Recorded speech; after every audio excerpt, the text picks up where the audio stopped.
published 1817 Eastern Daylight Saving Time, the 7th of May 2018, updated 1922 Eastern Daylight Saving Time, the 7th of May 2018. Really one for the bland soundbite. Rory McIlroy certainly caused a stir last week by voicing the contentious view that the Masters is now a bigger tournament than the Open. What concerned me, though, was the fact such a belief cannot possibly be helpful when it comes to his chances of ever pulling off the career Grand Slam. First, let's emphasize that McIlroy has earned the right to rank the 4 majors in any order he sees fit. Sure, his opinion must have caused some consternation at the Royal and Ancient, not to mention among many British golf fans. It is one thing for a top American to hold those opinions, but the best player in Europe. Rory McIlroy said last week that the Masters is now a bigger tournament than the Open. Think about it this way, though. Imagine if you were in McIlroy's position and the Masters was the major you were missing to join a truly select club, the one you are asked about for 8 months continuously from the moment the final putt drops at the US PGA in August to the coming of the blessed right of spring the following April. Wouldn't you start to think the Masters had leapfrogged the claret jug and made its way to the top of the pile? Whether you agree with McIlroy or not, you can certainly see the logic. But here is the bit I cannot fathom, and particularly for such a bright and studious bloke who has spent the past month swatting up on books written by sports psychologists. McIlroy and Ricky Fowler walked together during the final round of Wells Fargo Championship. If you are telling everyone that the Masters has grown in importance to the point it is now the #1 major, how is that going to ease the pressure when it comes to you ever completing the set? Indeed, isn't it going to do the exact opposite and pile on still more pressure? Surely, the wisest ploy would be to go the other way, and downplay it if at all possible when in the public eye. One thing we can all agree on is it is all in the mind as to whether McIlroy will complete the Grand Slam or not. There is no disputing his game is good enough to win several green jackets, not just one. But can he think clearly on the final day and cope sufficiently with such a difficult set of suffocating circumstances?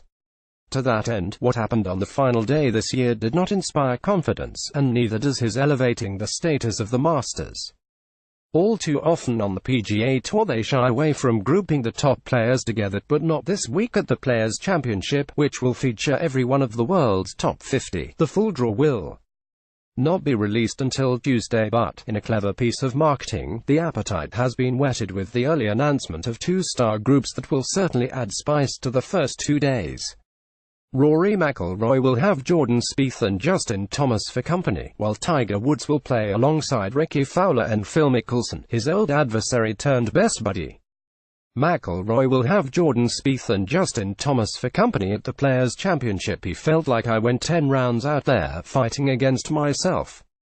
I didn't drive it very well and my iron play wasn't great either, but I had a really good day on and around the greens. Europe and America's finest have dominated the golf landscape for the past few years, but, after a couple of fallow seasons, it seems that Australian Jason Day is now ready to rejoin the elite after claiming his 2nd title of the season in North Carolina on Sunday. If you can win when you have not got your best stuff, it augurs well for a summer where the 30-year-old Day should be contending in the majors once more.